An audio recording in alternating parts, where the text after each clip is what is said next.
हऊ जमिनिया दमकिली हो जहाँ होला हवनिया।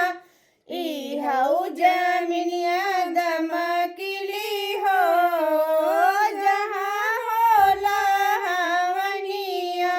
हवना महक सूरी ब्रह्मा जी आए। हवना महक श्री ब्रह्मा जी आए। सृष्टि को दिया बिसराई हो जहाँ होला हवनिया। सृष्टि को दिया बिसराई हो जहाँ होला हवनिया। ई हऊ जमिनिया दमकिली हो जहाँ होला हवनिया।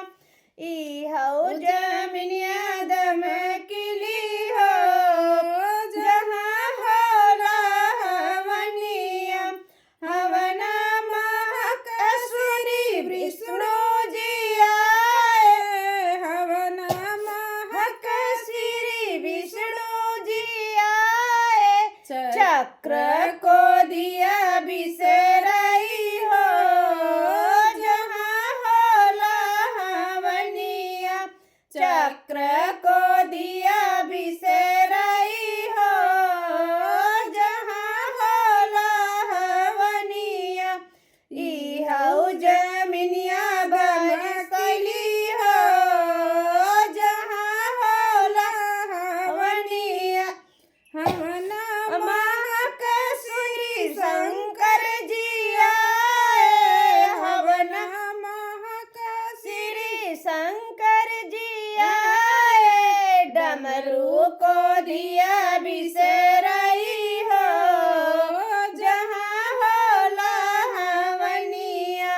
डमरू को दिया बिसराई हो जहाँ होला हवनिया।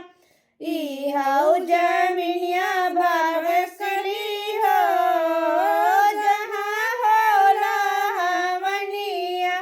हवना महक श्री राम जी आए। हवना महक श्री राम जी आए।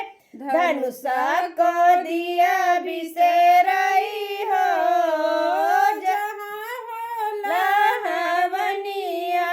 धनुषा को दिया